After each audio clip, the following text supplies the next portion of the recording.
All right, we've been talking a lot of anime lately, but now we are talking gaming. This game doesn't exist. I can't believe that this has happened already. It is sad, is what it is, because it's only been a month since I made a video saying that I knew that these indie titles were going to be viewed as a threat by the rest of the industry because they expose True. their success, exposes that you don't need 300 to 1,000 developers to be able to make a great game. No, Yep. in most cases, these guys have way too many cooks in the kitchen. They're spending way too much money, and all they're doing is delivering slop in return. And with a Facts. slew of indie successes that we've seen over the last couple of years, and also probably some more of them that are down the road. Now, with this year's Summer Games Fest, things have escalated a lot because Jeff Keighley walked out onto stage and congratulated these studios, talked about how small they are and what they accomplished, and then compared their sales to AAA games on a big graph. The- If you guys didn't watch Summer Game Fest this year, it's actually worth watching. Like, I'm sure they got the VOD up. Go check the VOD, go watch it. It's so good, dude. The amount of shit talk that took place this year was so fucking hilarious. It's one of the best shows Keely's put on, bro. I have the utmost respect for him. He's been killing it with these shows, especially after all the memes from the Sony game show where Astrobot took the top spot over Black Myth Wukong. People were clowning him, but he really is like number one when it comes to putting on these game shows. Graphic in the background. That's not good. That made a lot of people very upset. And So it was much so that it has now hilarious. changed the rhetoric around this conversation. See, our discussions around these successes and how small these teams are, that's irresponsible. And it's going to lead us down a dangerous path. Fear mongering to protect bad and expensive games, apparently. But don't worry, they have a way to fix it. See, all you need to do is just tell the players that all of your complaints, all of your concerns, all of these bad games that have failed that we've seen over the last couple of years, that's not your problem. One thing I need to see as well, which is going to be an upcoming video, is my reaction to the GTA 6 trailer release because I have not heard good things. I've actually mostly heard negative things. But I am more curious as to whether that is bad because the trailer looks bad or bad because people are just hating on it because of the rumors of the game being $100, this and that and whatever. I'm just going to tell you now, straight up, as a GTA 5 veteran, 100% GTA 6 is going to be built around microtransactions. It's 100% going to be built around the shark card system because of how much money they made. If you're looking for some sort of experience where that isn't going to be the case, I hate to break it to you, but 100% Rockstar's is going to fuck collapse. I keep wanting to say collapse and it's pissing me off. Capitalize on that market 100%. You don't need to understand. It's not your game. So, today, what we're going to do is we're going to discuss this dangerous path that we're headed down right now because of all of these indie successes and how apparently you need to stop worrying about things that don't concern you. Just because you bought the car doesn't mean you need to understand how it works. That's a quote. But before that, a word from today's sponsor. If you guys have been following this channel, Chicago Blackhawks? My guy, dude. My guy. I knew I liked this guy.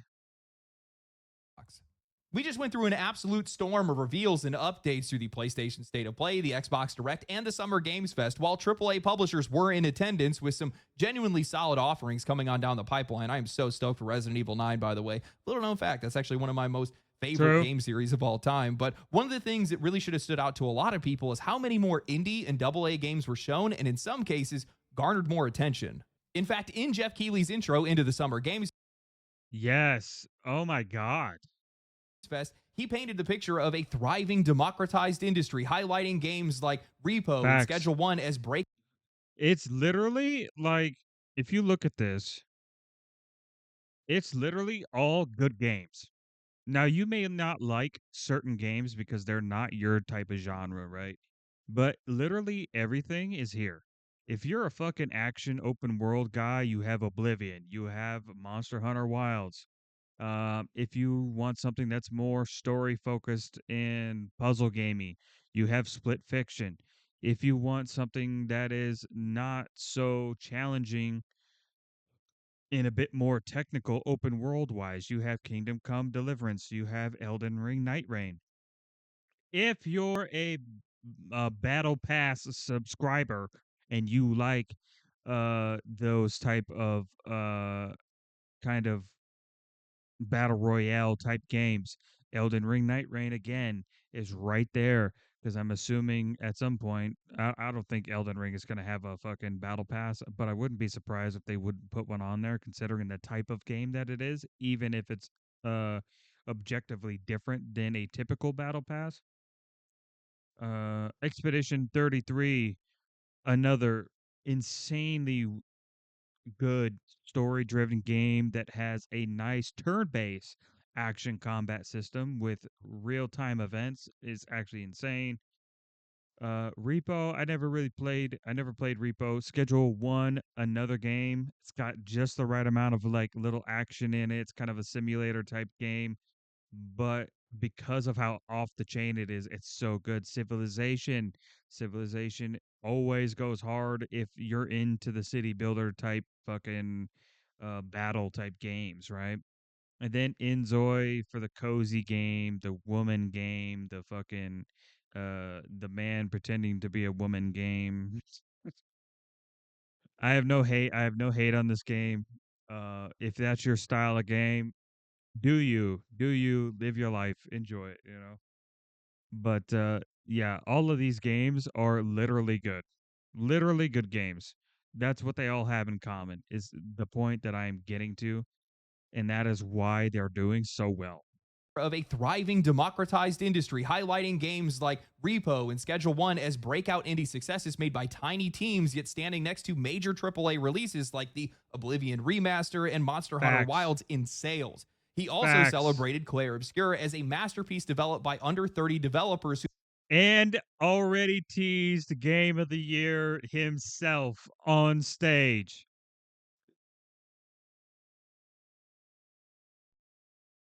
broke away from big publishers. He framed it as proof of some of today's I'm most so ready, innovative bro. projects coming from I'm so outside of ready the for that. traditional system. Also, I didn't notice his shoes. He's got some fucking crazy shoes. Thanks to tools like Unreal and digital distribution. Now, to any normal person that was watching this show, this was just heartfelt appreciation, a tribute to the indie scene and what they've been Yep. able to accomplish. It's showing Yep. just how accessible and, more importantly, how possible it is to find success in the games industry. Yeah, literally right now. The two games that I'm playing is hold on, where's my Steam? I'm gonna pull up my Steam right now. Just so you guys understand. This is literally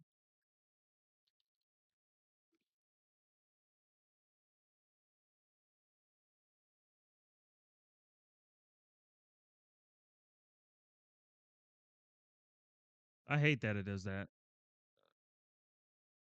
The Final Fantasy and Expedition 33 are the two games that I'm playing right now, and Oblivion, of course. And then pretty soon I will be playing Atomic Heart to its full extent. I put it off, but with Atomic Heart 2 being teased, bro, I'm on that shit. I'm on that shit. And also, somebody tell me how to fix this shit so Steam doesn't open like it's in miniature mode for whatever fucking reason.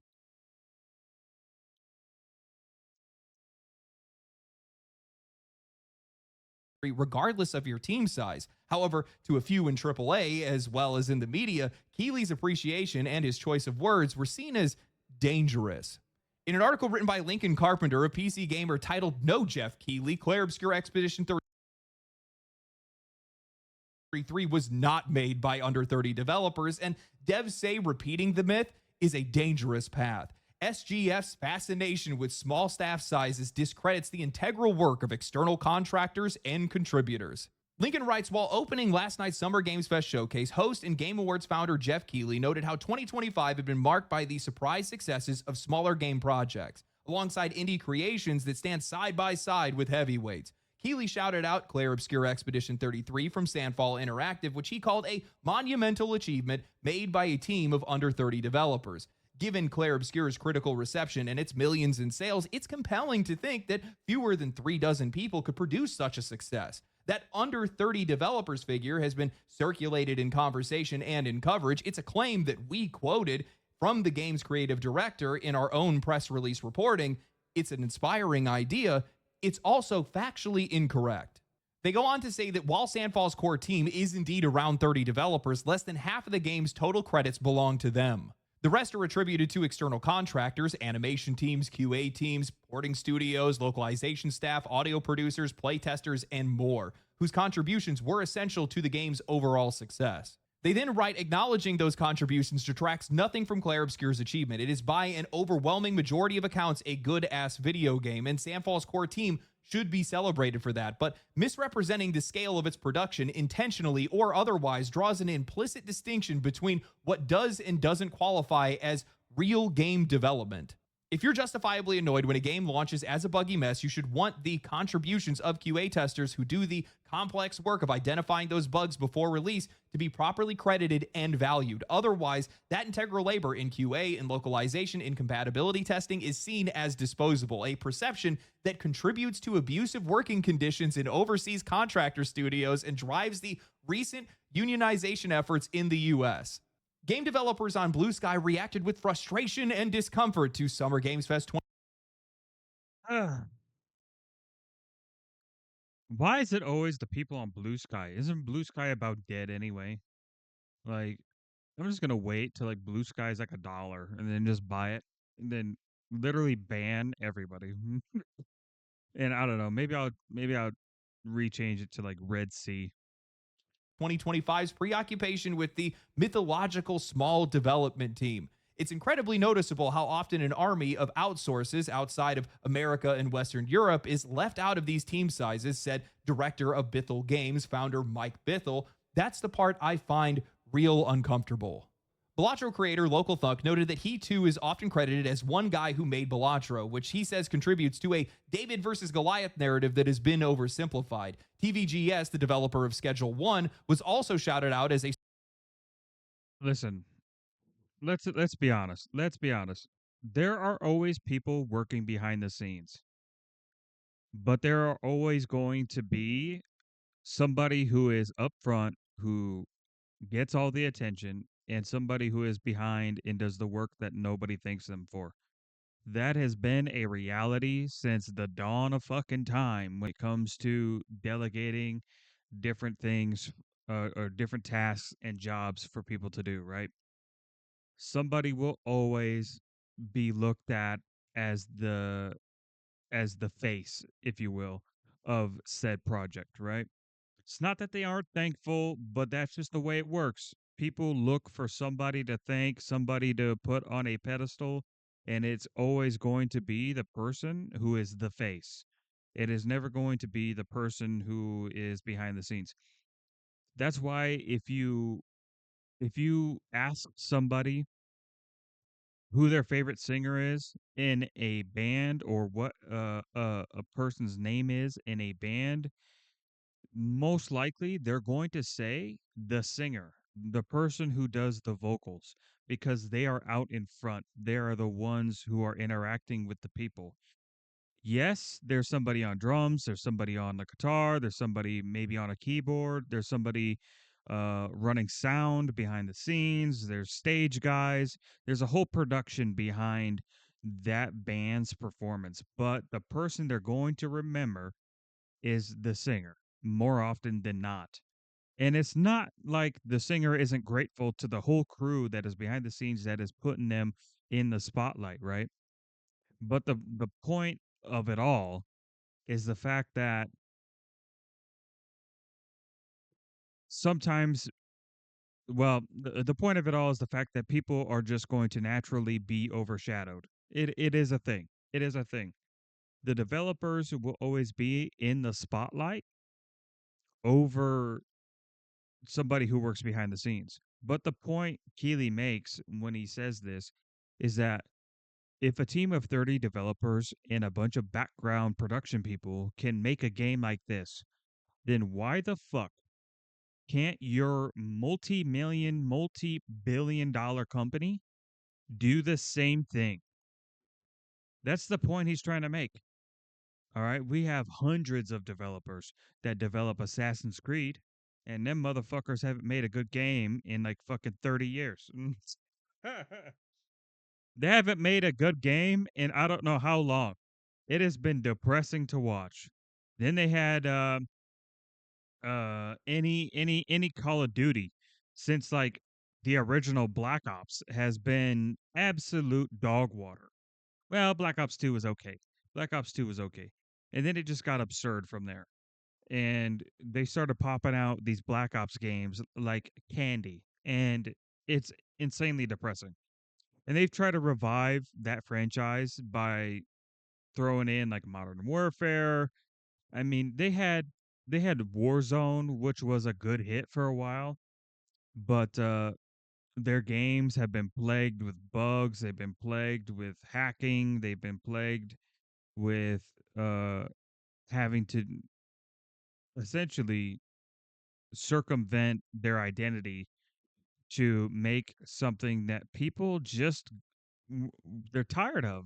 We get another Call of Duty every other fucking year, and it looks exactly the same as the Call of Duty that came out a year or two back, and it's just not worth it anymore. It's not worth putting your time and effort into a game like that. That's the same reason why GTA 5 is dying. GTA 5 is dying because the game has been out for over a fucking decade. People are tired of playing the same fucking content. They have a new fucking thing coming out that again just feels empty. It feels devoid of any sort of um it, I don't know. It doesn't feel like it's worth turning on my console, popping up GTA 5 to get on there and play one more round, you know? It just there's nothing to it, you know? There's nothing to it. It's just surface level. And I find it annoying because these massive massive teams should be able to put out a game that is 10 times if not 20 times better than Expedition 33 and simply take more time to cook the game. All right. Take a little bit more time to put that game together and actually put some real soul behind it. And I do think it's probably because they put too many regulations on themselves. You know, they can't be creative because their creative teams are hunkered down by all these obligations and rules and you have to stick to this strict thing and uh God forbid you put some gore in there, you put some sexualized characters, you put um things that gamers would actually be attracted to and want to be a part of. That's the reason why all these dark fantasy fucking Elden Ring type games, boss fighter type games are doing so well. Is because they're refreshing. They're a game that hasn't really been pushed in a long time and everybody's eating it up like candy. Every time a new one comes out, Black Myth Wukong is a pretty dark game based off of a very cool story that is ingrained into Chinese culture that that's why that game did so fucking well. Expedition 33, another dark fantasy like game where you're fighting bosses and it's turn based with this sort of like action parry dodge system built into it. It's so fucking good, bro. That is why these games are doing so well. People want the return of grit. They want the return of masculine, manly fucking characters that they can idolize and get behind, and attractive women that they can fucking enjoy looking at and sometimes playing as. There are dudes that like playing as chicks. There's chicks that like playing as dudes. Like either way, they always go for the most attractive option All right. You see it at any sort of comic event. Like there's somebody dressed up as Tifa. There's somebody dressed up as like the original Overwatch characters before that dev team ruined that fucking game. Like it's insane to me. It's insane. A solo developer by Jeff Keighley during last night's Summer Games Fest. Schedule 1's in game credits show that the art and music was provided by 2 other contributors. No, it was not one guy, Local Thunk said. Look at the dang in game credits. I was really uncomfortable with this part as well, and it's not just Also, yes, that is what the credits are for. That's where the team behind the scenes gets their moment, right? Like it's a forever stamp into the game that I was a part of this game. Like just because the math doesn't math. One dev plus 9 friends working with him is 10 people, not one, said games licensing producer and consultant Mike Futter, referencing a moment at Summer Games Fest when Keighley described an upcoming brawler, Acts of Blood, being made by a solo developer in Indonesia with the help of 9 friends. Expedition 33 is a triumph, but it wasn't made by 30 people. Contractors provided vital labor. This is a dangerous path that we're walking, Futter said. It's not hard to yeah, I mean, I'm glad they said it this way because it's no different, right? Um, it's no different than a company that works a contracting company that builds extravagant houses, right? They're gonna go to the person at the top of that company is going to get all the credit for the fantastic work that the bottom tier laborers, your plumbers, electricians, your roofers, your drywall guys, all of them that have put all that effort in and built that house from the foundation up, they'll never be accredited to that house as built. All right. Like I've had family members that have built schools. You think their fucking name is on that school? No. Nobody even knows that they had a hand in that. But that school still stands. That school still operates today. That school still has kids coming in and out of it, graduating and enjoying their lives, right? So the impact is there. It's concrete. It's a monumental task that my family members have taken on and they have succeeded at. Do they have any credit for it? No. No, they don't. The company has credit for it that they used to work for. The head of that company has credit for it that they used to work for. But they were a nobody, and they're still a nobody. Nobody even knows about them. It's the same thing here. Same thing here. Okay? Got a bunch of people that work behind the scenes that if you really wanted to, you could find their name in the credits and say, wow, you did a fantastic job on this game. But are you going to go out of your way and do that? No. No. You know what I do when the credits pop up? I pull up TikTok and I scroll. Oh, credits are done. I can get back in the game. Okay. That's what I do. That's what you do. Guarantee that's what you do. If you say you don't, you're a fucking liar. imagine in which ways repeating the myth of Claire Obscure's team size could contribute to worse conditions Some of the best work goes unacknowledged. for games and for the people developing them. If publishers and investors are convinced that games like Expedition 33 were made with only 30 developers, they will be less inclined to support the necessary staff and production budgets that development projects require. Good. Good. Damn. I wish the regulations were way more harsh on these fucking game companies because they're out here wasting fucking money left and right on shit that doesn't matter. It fucking pisses me off. Regardless of whether it's true.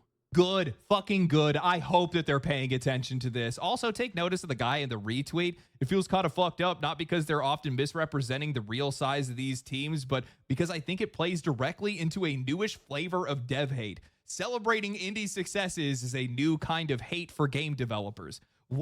The hate is coming from these AAA developers. Like, it's people, the people hating on these people are simply afraid of losing their own jobs because the only thing they're fucking good at is going to get coffee for their fucking senpai. They have no, they have no value at the company that they're in. You could make them an unpaid intern and they would still be less useful than a dog that you taught how to go to Starbucks and back. Like, are you fucking serious? What are you guys on? Game developers on Blue Sky reacted with frustration and discomfort. Oh, wow, what a shocker. We've never seen that before. Industry folks taking Facts. issue because players are excited that something doesn't involve 1,000 developers and $1 billion budget. These guys weren't upset because anybody lied. They were upset because for a moment, the spotlight moved away from these massive teams and onto these smaller, more focused ones. And if that message True. spreads, that's a real problem. If investors start seeing these leaner projects as the future, it threatens the entire foundation that these guys have built their careers on. Sucks to be you. Can we not pretend like players are idiots? Nobody thinks that these games are made in total isolation. We know that these Well, to be fair, there are a lot of players who are idiots. I don't want to give, I don't want to sound like a doomer, but I think the majority of people are fucking stupid fundamentally. Fundamentally. Like, one of the things that I do, right, especially when I meet new people, is I don't talk very much. I simply listen. And occasionally I poke and prod for certain answers, right? I'm very, I'm not tactical. I don't want to, I don't want to put tactical out there, but I'm very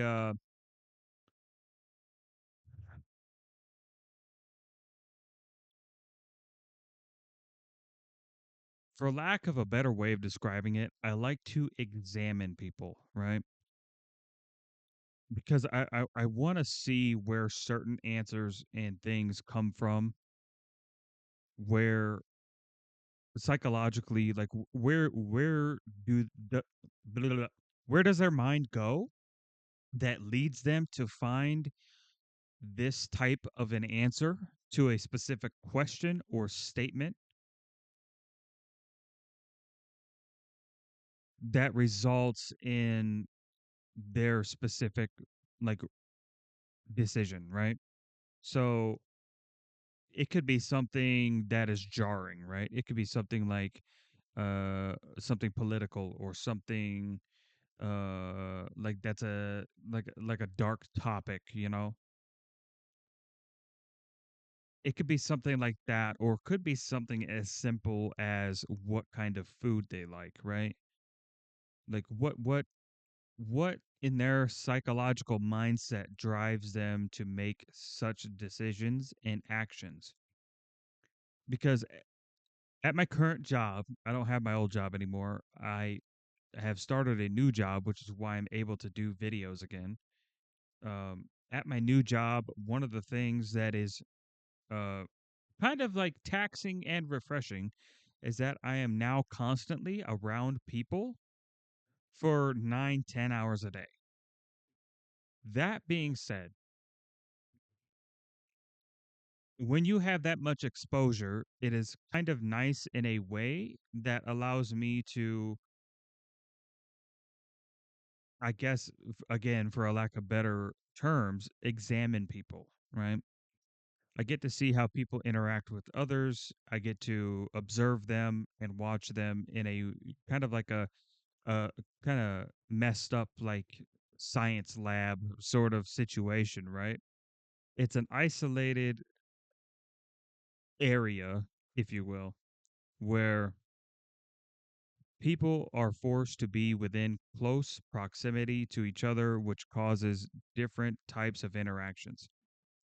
And that is perfect for somebody like me who pulls, I reserve myself purposely to see just kind of like what kind of like cues and things that I can see, because all of these type of things are a part of like what makes people make certain decisions, whether they're irrational or rational or absolutely like in one of the things that I found out, so I can get back to the video here. One of the things that I found out is that people tend to make decisions never based on rational or logical thought. It's always emotional. And then the rationality and logical thinking tempers that emotion after they've already made a decision or action that determines a specific outcome. So they may act a bit rude right off the bat, right? So say they interact with somebody else, they're a bit rude, say they bumped into each other or something. Their first reaction is to be irritated, angry, annoyed, but then they're tempered when the person that they bumped into apologizes and says, "Oh, I'm sorry, didn't see you. Are you okay?" And then you see the logical and rational reactions start to come into play as that side of their brain or that specific um I don't know which part of the brain is specific to that type of thinking tempers their emotions and it knocks that down and they become very not compliant but what's the word for it um they become very like easy to get along with because there's like a checks and balances going on. But I noticed that like the dumber people are, the less they have those checks and balances to kind of ground them in reality.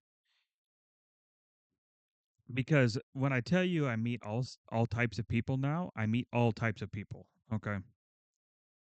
And I see it more often than not with liberal people, people who are you can easily tell are left leaning that they are completely emotional. They have no rational or logical thought that tempers their reactions to people.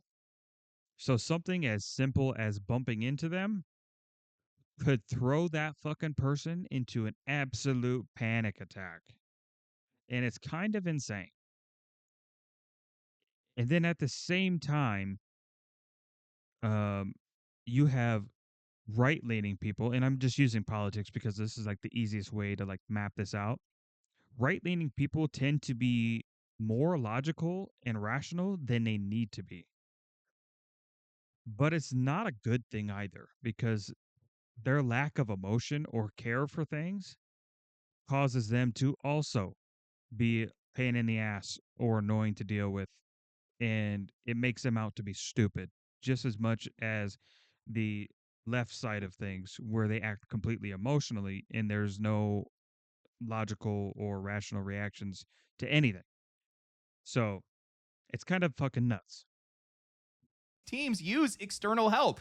QA, localizers, voice actors, publishing support. What makes this conversation so dishonest is the implication that acknowledging a small team's success somehow erases those people. It doesn't. It just draws a clear line between core development and support. That distinction matters because the core team is where the game is defined. They are the ones making the system, setting the tone, deciding what the experience even is. Everyone Yep. else, while valuable, steps in to help polish and execute on that vision. They are not the ones driving it. It's not disrespectful to say that. It's just recognizing the difference between creative ownership and contracted labor. Maybe you Yep. don't need a staff of 300 people and a budget of $200 million to make something great. Maybe less does actually mean better. And if that catches on, that is a problem because for people whose value is tied to these studios' scale, not impact, they're going to start losing relevance. That's what really Facts. bothers these guys. Not that players are confused, but that And I want it, man. I say it so many times when I rant about AAA companies. Like, I really wish I could just hostile take over these companies because I would fucking fire so many people. Oh, I gut the place, bro. I would gut the place. I would be like Tencent. I would just come in there, I would gut the place of most of its staff and the rest of the people there who are probably exceptional people, very fucking driven people who have a vision that they want to see come to life. Those are the people that would stay and that studio would start putting out banger after banger after banger. Players are waking up to just how unnecessary all of this excess is because we are the ones that are paying for it. Prices are going up, monetization's getting worse, and it's not a mystery. These Yeah, I think this is more self-aware in the PC space because the console players, I always consider console players as simply casuals. They really are. They're just simply casual gamers because when you're a PC player, you have to be technical because PCs inherently are technical. So that side of your brain tends to take over a lot more when you are on PC rather than console or uh say mobile or something like that because for those specific devices are streamlined for you to not have to think. Like your Xbox is simply made for you to navigate menus and start up a game that you want to play. Close it when you're done.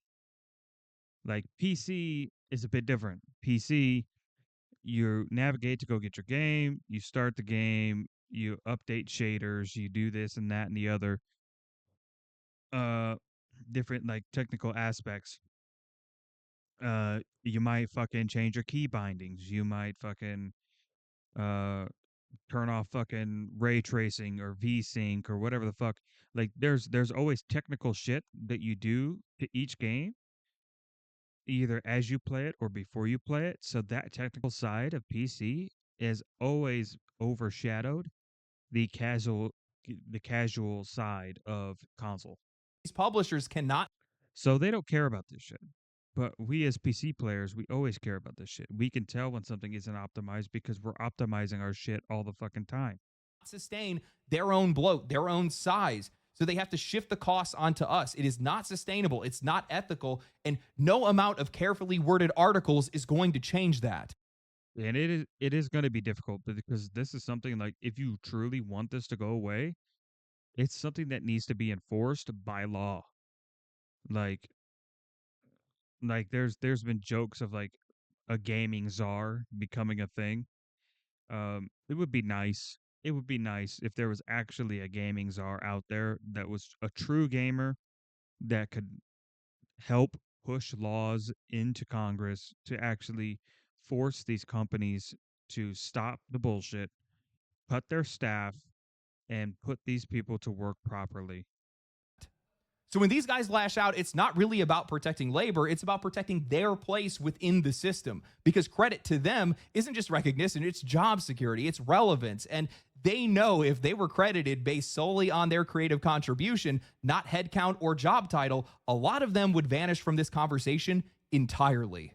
Oh, LD, how could you say something like that? Well, I mean, this entire article wants to talk about the credit of a success. All of these people deserve credit. If that's what this was really all about, how important their efforts are, then why isn't accountability in this conversation? Oh, that's True. right, because none of these people would ever have to face it. Only the core creatives.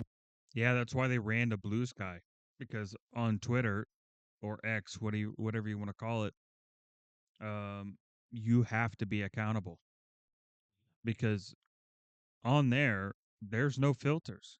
You are subject to public opinion, and if your opinion does not, if your opinion is shit or is not based in facts, it is immediately flagged and it's immediately shot down. If it's not the majority opinion, it doesn't fucking exist. Would. So I guess they're only important when the game succeeds, not when it fails. What I find hilarious is how reactionary this entire article is and how it fails to rewrite the story before it gets away from them. And what's even funnier is how shallow their reading of the situation actually is, because directly after Keeley's celebration, It's entirely selfish. It's simply to protect themselves and those they rely on. I guarantee you. of indie titles, what did we see? Mortal Shell 2, a sequel from a studio that grew off of the back of a lean first project from 4 developers up to 30. Then we saw Munfish, Atomic Heart developers, who scaled up. Yes. Oh, Atomic Heart is so good, dude. I got to finish that game, dude. I'm terrible. I'm terrible at finishing games. From their first success and are now building not one, but 2 massive projects. I have been playing Wuthering Waves lately, too. So if this small team model is so dangerous, Why does it keep resulting in cheaper games and more jobs, not fewer? They say that promoting the myth of a 30-person development team might lead to investors cutting budgets. That's not a warning. Fuck yeah. Yes, please do. Please do. Please do. Bro, if I'm a board of directors, if I'm on the board of directors at a head studio, big studio, I'm saying, hey, look, I don't give a fuck about any of these people. All right. They have not been putting out games that have been producing us the optimal amount of money that I would like to make. So here's the new plan right here in this conference call with the rest of you who are also invested. We're going to cut their fucking budget in half and say, you either cut the fat and you make a good fucking game, or you're all going to fucking get fired and we'll hire in a third party company to do it for us. It's so ridiculous. So ridiculous. Warning, that's a threat. That's the slippery slope fallacy in full effect. If you keep saying that these games are made by smaller teams, then the industry will collapse. No, what will actually happen is these publishers will stop wasting their money hiring for roles that they don't need. They'll stop inflating their headcounts to justify Yep. their inflated budgets, and that shift will create more work for external contractors, more projects, and more financial flexibility for people pretty much across the board. This is the part that the industry doesn't want to admit. Smaller teams don't just produce better games, they produce more games faster, cleaner, and cheaper. With cleaner creative direction, keeping the studio lean like Sandfall did means that the vision isn't being filtered through 40 layers of producers and marketing executives. That's why Expedition 33 resonated, because it was focused. But instead of confronting that, they would rather guilt trip you. They say that if you support this narrative, if you continue to perpetuate it, then you are complicit in abuse, that you're encouraging exploitation just by getting excited over a well-made indie title. That's an appeal True. to guilt, and it's pathetic. It's always emotional because they can't appeal to you logically because they're radicalized. They have no logical or factual or even um they have like no permanent standing on a foundation that would be impossible to argue against. So the minute you apply logic to their argument, and the reason why they use emotions is because, I mean, they have nothing to actually stand on. So you use logic and everything falls apart. When I hear people want to push back on this so-called small team fallacy, I know exactly what this is. It's self-preservation. Anyone can see it. Yep. It's because these small teams have basically exposed a truth that people are. Sorry, this distracted me. Did he sticker bomb this? Nice. Nice. All right. Anyway. Not comfortable with, which is that there is a difference between skill and talent. There's a difference between skilled labor, skilled game developers, and talented creatives that know how to actually make something that people want to play. Big studios can't touch that. They can't replicate it because their core creatives, their most talented people, in a lot of cases, are buried under layers of scale. Or they're just pushed True. out of the system entirely, which then they go on to make their own. Yeah, they do get ostracized, and then you get an Expedition 33 type game where they go off and do their own thing. There's a bunch of people at that same place that agree with them, so they also left the studio. And then they go off and make a fucking stellar game, and now they have started their own studio that is doing astronomically better. Own studios, and these are some of the games that these guys are making. Smaller teams succeed specifically because the fact they're not mixing all of these people. You have to keep Right. in mind that even though some of these guys might not be working right next to one another, just being in the same building in some cases will cause a lot of bleed over because people want to be more involved. People want to get promotions. People want to put their thumbprint on whatever that game is going to be. Smaller Right. teams succeed because the vision isn't polluted. They get to protect it. The creative direction of the game is isolated from the supporting labor. That's not a slight, by the way. That's just reality. That's just structure. Yep. That's management, proper management.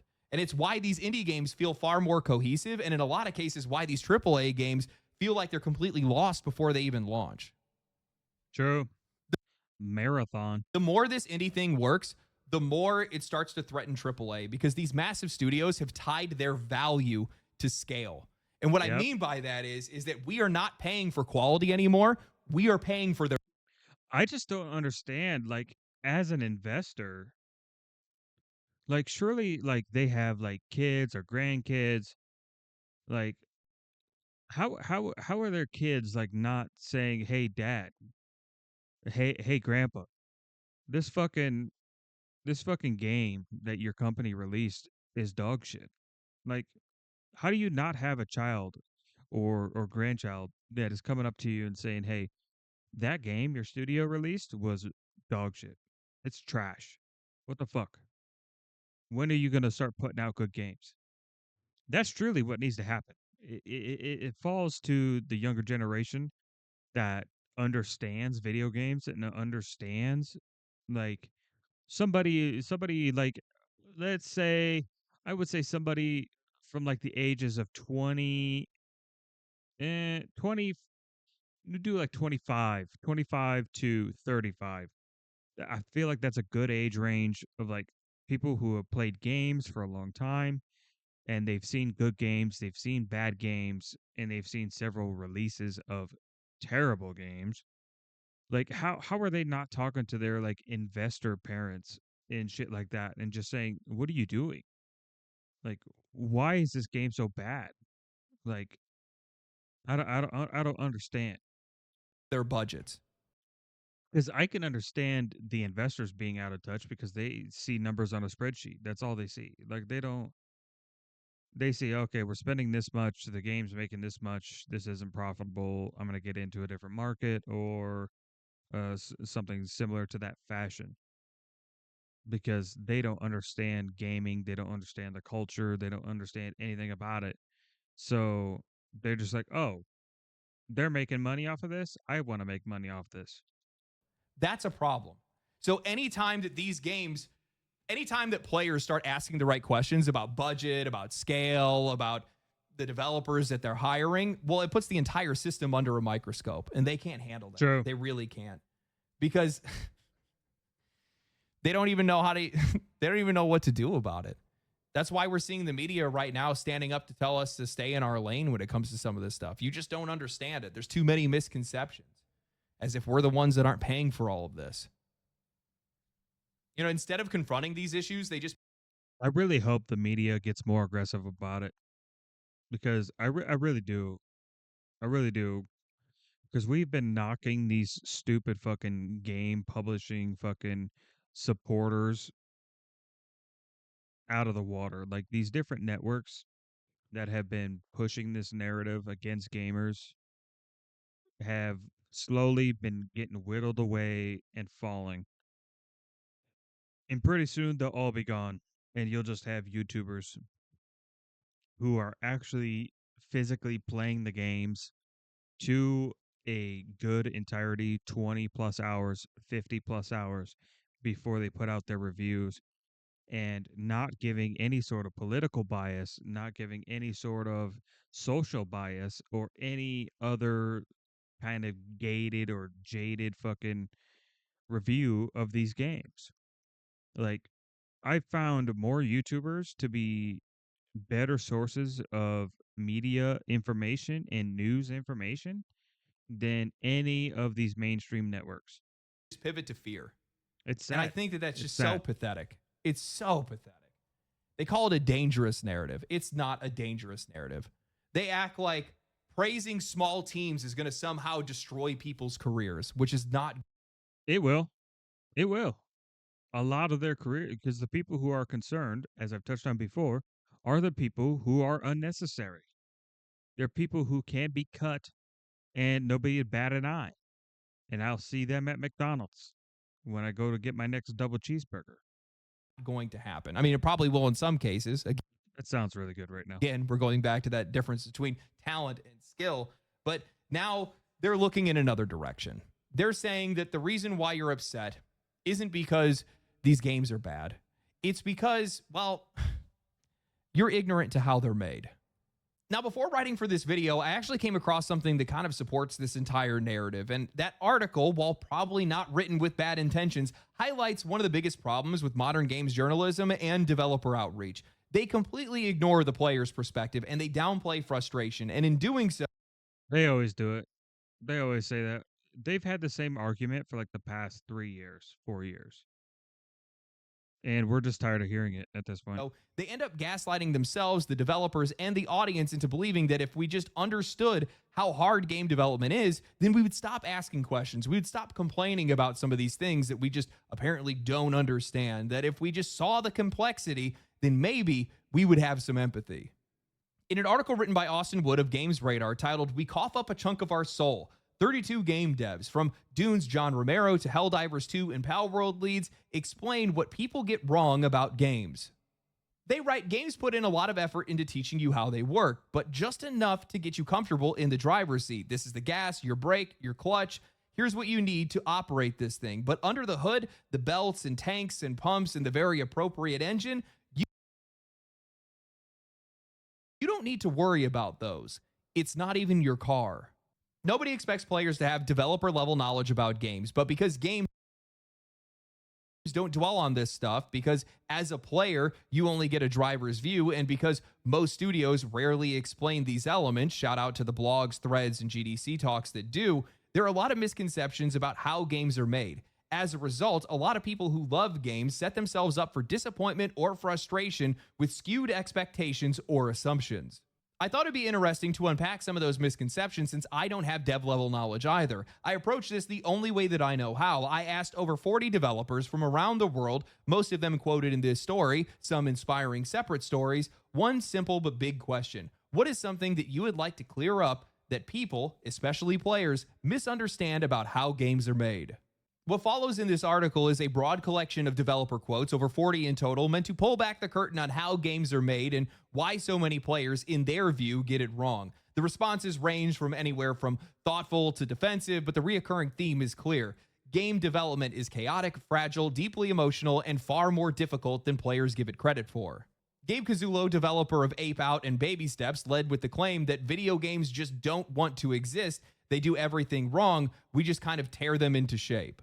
Johan Pielstedt of Helldivers 2 argues that players don't realize how interconnected and fragile design choices are, that changing one thing can trigger cascading consequences across the game. He compares game development to film direction, but with the added complication that developers have to build the actor from the ground up before they can even begin. Others go on to echo this. Cole Medeiros says that players underestimate the hidden complexity behind a simple feature. Barrett Foddy claims that developers are partly to blame for the disconnect because players don't ever get to see anything past the most fun or glamorous parts. John Romero expands on this further, saying that game development isn't like building a house, it's not linear. I would like to see more often that developers live stream to their audience. If there is one way to clear up any misconceptions in what players want for their game, it is to stream to the fan base you're trying to reach. Because there's no middleman, there's no journalists to get in the way, there's no political or social agendas that can go unchecked. Face the public in a way that literally there can be no fog of like what things that they should or shouldn't be doing. And this is why people are like so fed up with like Blizzard, for example, because Blizzard has done something similar as far as like reaching out to players, but then completely ignored everything that the players wanted them to do. So that's why Diablo is dying. That is why World of Warcraft is in the state that it's in, is because they've ignored player concerns and have decided to not innovate, and they got comfortable in their position.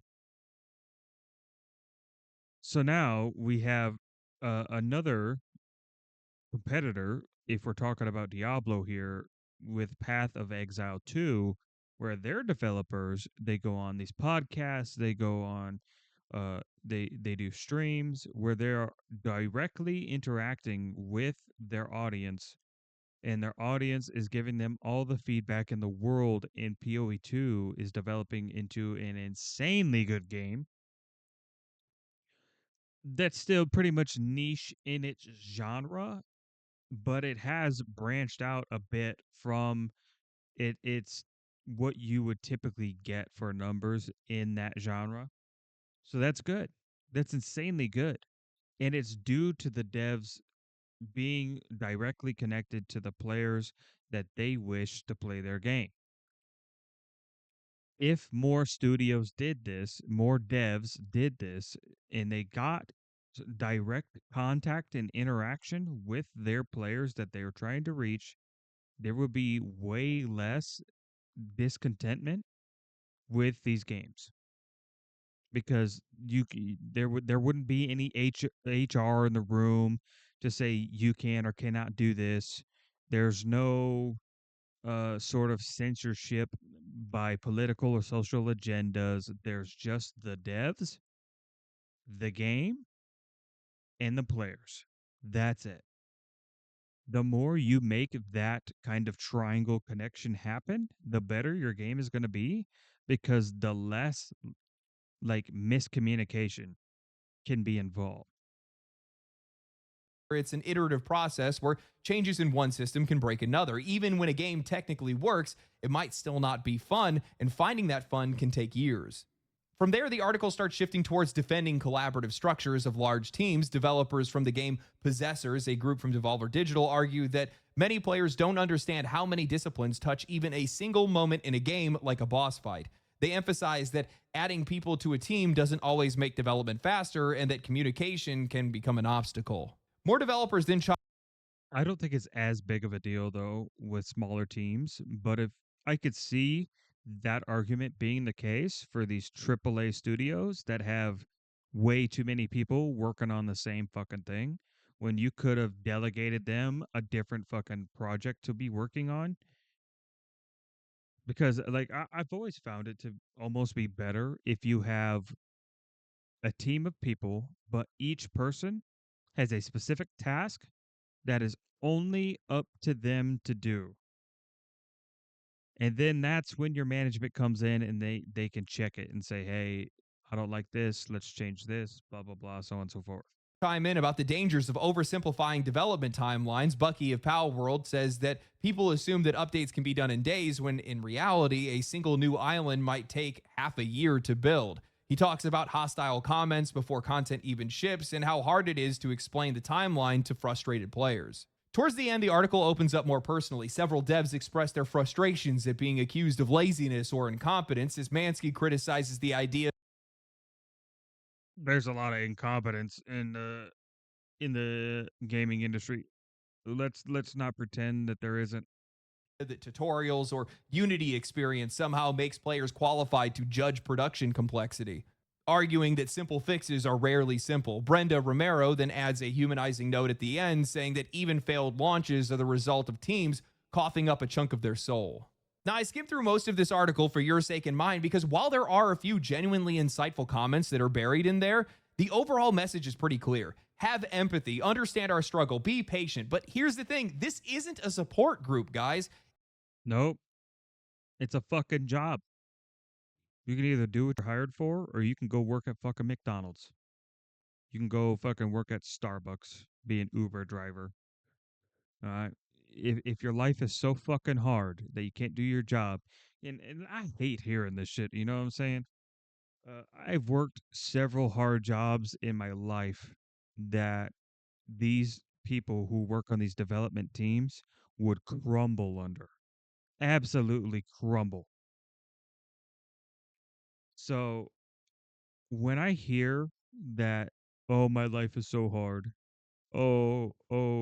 It's so technical and difficult. Shut the fuck up. Shut up. It's not. You got a cheesy life. Oh, it's so easy. So easy. And it's been proven over and over again that these with all these different indie studios that you can make great games without being put on this AAA pedestal. You are the only one to blame for your own incompetence. If you are not evolving, you're falling behind.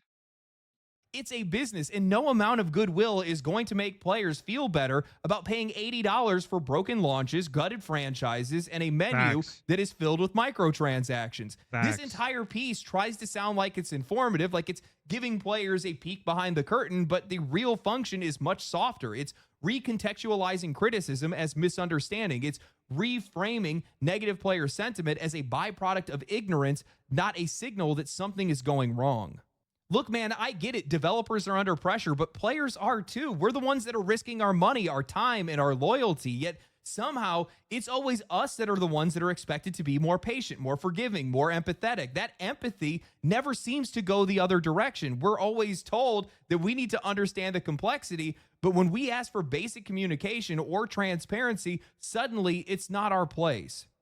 We're not heartless. Most players already know that game development is hard. We know that changes can take time. We know that there's pressure and burnout and creative compromises that have to be made, but that knowledge does not obligate us to patience. This is a transactional relationship. Players Yep. are paying more than ever for products that feel increasingly more incomplete. That's not empathy fatigue, that's consumer expectations. Johan Pielstad of Helldivers 2 weighed in here, understandably frustrated by player demands after their sudden success. But most of those requests were not outrageous. They were baseline features, industry staples, stuff that people reasonably expected at launch, like a game that didn't break the minute that you fired it up. I get that that success caught that studio off guard, but if you can't deliver on what players want after launch, that's not our failure to empathize. That's your missed opportunity. You have to meet that moment. You can't fumble it. And when you fumble it, you can't go and then blame the audience for noticing. I think Yep. Once Human's another really good example of this. That game saw huge player numbers at launch, but players were already warning the developers about seasonal resets months before that game even launched into alpha. I interviewed their team True. recently, and they just told me flat out that they heard the criticism, but they couldn't do anything about it. The game's entire foundation, its content model, its monetization structure was built around those seasonal resets. And while they did eventually fix that, it took nearly a year for them to do so. But from a player's perspective, that's not a fix. That is a delayed acknowledgement of something that shouldn't even have been there in the first place. Yep. I think that Elden Ring Night Rain is a really good example of Yeah, I think that's why I keep saying, if they could stream these games early on, when they can still make massive changes and look at their development from a different perspective before it even comes close to launch, that is the most ideal way, I think, to cut the middleman out, get perfect communication between the devs and the players so they can say, "Hey, this is this is they could say, "Hey, this isn't optimized well. This could be better. This uh probably isn't going to bode well in the end." In like I hate constantly bringing up Path of Exile too, but they're really the people who have mastered this. Is they had the game exposed early for everybody to be able to play and enjoy and break things and change things. Um, and that's the reason why the game has developed so well. So then on an official release, the game's going to be incredible, which I am so waiting for. what I mean by how these guys just do not want to see our perspective on things. No voice chat, no text chat, no crossplay, practically no communication tools at all. And while I get that FromSoft's engine was never built for persistent co-op, and maybe they're just stress testing netcode through this release, probably trying to get things ready for Duskbloods, it still doesn't matter. Those features are a standard. We see how successful they are. We know they have the resources. So when those basic features are missing, it's not a technical limitation. It feels like a choice, a frustrating, out of touch choice. That's why we're Yep. seeing more developers step forward with these appeals to empathy. The dialogue is shifting. It's making these guys feel uncomfortable. Players today are more vocal, more direct, and more willing to push back against some of these games. And while I don't think that this article was written maliciously, a lot of its tone mirrors this industry wide discomfort and this desire to obfuscate accountability. There's that line from the article, "You don't need to worry about that. It's not even your car." The fuck it isn't. We paid for it. All of it. These games only exist because we are willing to buy them. And if that car keeps breaking down, we have every right to ask what went Yep. wrong or walk away entirely. Pretty much for the entire topic. Yeah, it's like Dodge right now. Dodge is going through that because they've been so terribly inconsistent with the quality of their vehicles for so long now that nobody wants to buy a Dodge. Like even like the new Rams are like fairly fucking reliable trucks. But because the old Rams always had transmission issues, they are now plagued by that notion. The average person will always say, "Oh yeah, but that transmission though." Nissan, same thing. Oh, the transmissions are made of paper. And now you have Toyota. Toyota, because of their manufacturing issues, have had multiple recalls. So people are like, "Oh, I don't want to buy a Toyota. The engines are just going to fail." And then there's different things for each company. But the point is, the reputation is everything. End of this industry, their priorities shifted from the players to their scale because their scale is something that is justified by, sorry, no, their budget is justified by their scale. They need the budget, they need the funding because that funding and that budget then leads to more money that those guys get to make, especially for executives and CEOs and people of that sort. And the problem is that when all of your focus is shifted to just the scale of your company, the product suffers as a result of it because the core creatives that you had originally, the ones that built a lot of our favorite franchises, become buried under layers of labor. You can't hear them anymore.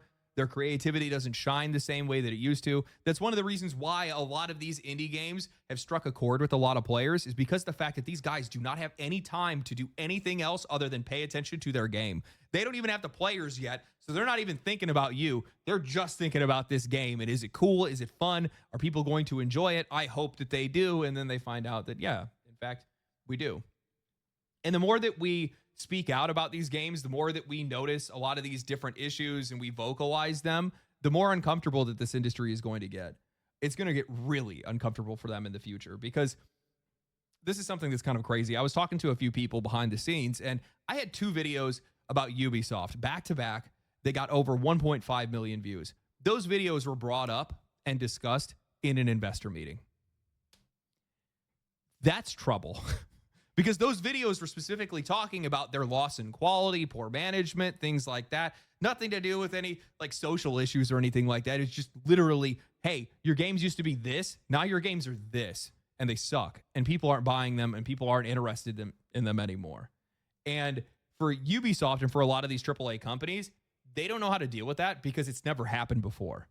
We haven't had that kind of power. We haven't had that kind of reach. You're going to see a lot more of this. You're going to see a lot. I think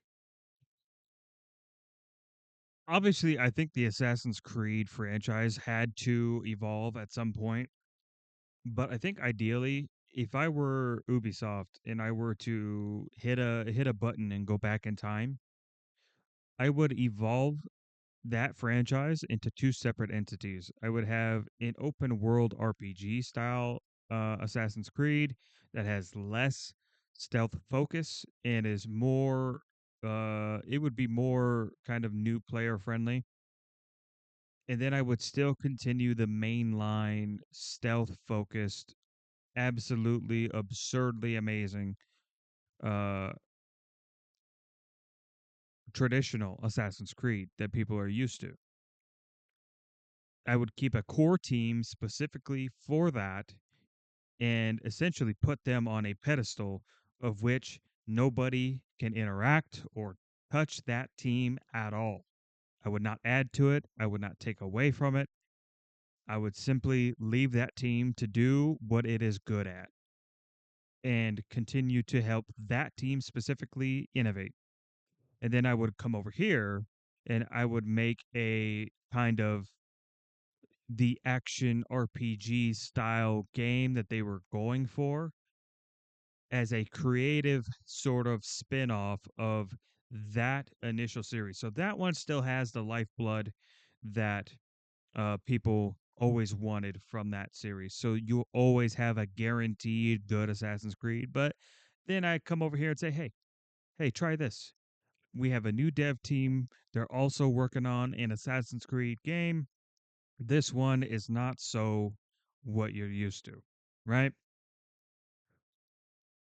I would have done it that way. I would have split it. I would have kept that core team to do its own thing and just simply help them evolve in their own way, keeping to the traditions of Assassin's Creed. And then I would move here and I would create a new team that is centered around also Assassin's Creed, but on a different style, right? I think that would have been the more ideal path, but that takes a lot of understanding to be able to split these teams into ways where people who are long developing, super educated, and super skilled and exceptional people, it is it is tough to isolate those people and put them in a bubble where HR is not in there to affect them. There's not some cultural fucking bullshit that gets in the way of their ability to perform and be creative in their specific way of making a certain game. And this is essentially what happened with Gears too. Gears was under that scope, right? Microsoft protected the Gears team and it was or Xbox, I should say, protected the Gears team. They got to be creative and make these interesting games. I would venture to say the last good Gears was Gears of War 4. If that's the one that I'm thinking of, I think Gears of War 4 is the one where you basically become Transformers at the end and you get to fight these fuckers in like kaiju form and it's sick. So good. What a peak game, bro. And then it just went downhill after that because you started seeing the effects of HR, you started seeing cultural effects, you started seeing political effects, social effects, like all of this fucking red tape and fog just got added and it started massive miscommunication and people are getting at odds with each other. People wanted to do it the traditional way, other people wanted to branch out. And I'm not saying you can't challenge the idea because you have to evolve to keep up with things. But at the same time, you still have to let the core fundamentals be what they are because that's the lifeblood and identity of anything creative. It's the same thing with anime. It's the same thing with a TV show that you would see, like a Yellowstone, for example, or what's that? There's another one. Um, damn it, I just had it in my head. Blacklist is another one. So shows like that, they stuck to what they knew, they stuck to what they're good at, but they simply innovated on what they already set up.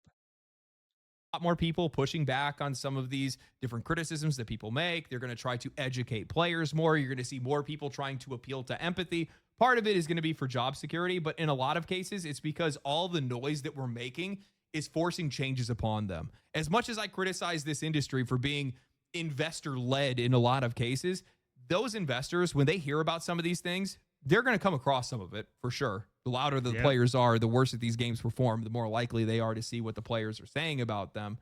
And these guys are just as uneducated and result driven as we are. And what's going to end up happening is these guys are going to have a lot less excuses and a lot more results. True. They have to recognize that They're the ones with the power to do it. That's why I said before, it's like, how do these investors not have a son or a grandson that is much more familiar with technology and video games and they're just like, "Hey, why did you allow them to put this crap game out? I tried playing this and it sucks." Because that's the type of shit that'll hit home a lot more for somebody because then it directly impacts their life. It's like, oh yeah, the studio that I'm an investor in, we put out this game. You hand it to your kid goes and plays it. And he says, "Dad, I don't like this game. This game sucks." That's gonna hit on like such a personal and different level that they actually have to like give a shit now. They either pull out their investment and they're just like, all right, well, this ain't my thing. Or they're just like, you know what? I can't believe I disappointed my son. I can't believe I disappointed my grandson. They didn't enjoy the game at all. You know, something like that. Like, even though they're directly not involved in the production of the game, they are the sole reason the game exists. Well, they're one of the sole reasons that the game exists. One, the game has an audience. Two, somebody has to put the money up front in order to pay for the game to exist, and that's where the investors come in. So there's two sides of the coin of which a game can exist. There's an audience, a consumer base that is willing to buy, and there is an investor that is willing to put the upfront money for development to happen. That the curtain's already been pulled back, and it's been pulled back for a long time, but it's always sorry. It's been pulled back on the one thing that actually matters to players, and it's how much money these guys are making off of us and how much pressure that they are exerting on their audience financially, which is True. a lot. Game prices keep going up. It is the most popular talking point that I know of right now. Everybody has been discussing it. Yeah, I don't think there's any reason for a game to be over $60 unless that game is going to come out like the perfect polished gem that it's supposed to be. And if the gem has a couple of flaws, sure. But these games, they come out like the gem has a fucking crack down the middle. And it's like, what the fuck? You want me to pay more than $60 for this? That's like I keep seeing like not to bring it back to like cars, but it's been an example quite a lot in this video. Um I'll scroll like on like Facebook Marketplace or something, just like seeing what people have up. People are selling cars for 3, 4 grand with no engine. And I'm just wondering, are how exceptionally stupid are you?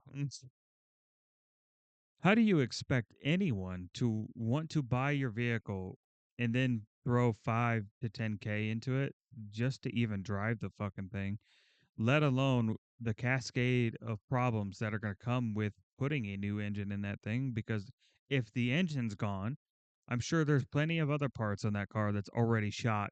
So it'll be 20K before you end up driving that fucker reliably. So I see that, and I'm just logically I tear it apart and I'm just like, this is stupid. Why? Like, how dumb can you be? Like, why are you selling scrap metal for gold? That doesn't make sense. Monetization's another one of those as well. And these studios have to justify those prices because they need them to be able to sustain their scale. The Yep. problem is we don't like these games, we don't like these prices, and now we're questioning their scale. Something's going to have to give. Something's going They're gonna have to give because nobody's gonna buy. Nobody's gonna buy. And Ubisoft is a perfect example of that. Ubisoft's done. They're cooked. And there's some other games and companies that are on the chopping block right now. You guys know who they are. to have to bend, something's going to have to break, and I'm going to tell you right now, I don't think it's going to be the players. Yep. Anyway, hope you guys enjoyed the video. If you guys did enjoy the video, like the channel, subscribe to the channel. Like the video, subscribe to the channel, comment down below, share the video with your friends, follow me on Twitch, follow me on Twitter, and that's pretty much it. Yep, what he said, go do all the stuff. This is the first time I reacted to a Legendary Drops video. I've seen his videos on other channels that I watch, but yeah, this is my first time reacting to him specifically. Um Fantastic video. I love this video. I love everything about this video. It's very informative. Very informative. So yeah, make sure you guys go to his channel, sub, like, all that stuff. Always support the original content. And I will catch you guys on the next video. Oh, we spent an hour and 20 minutes on this shit. Oh my God.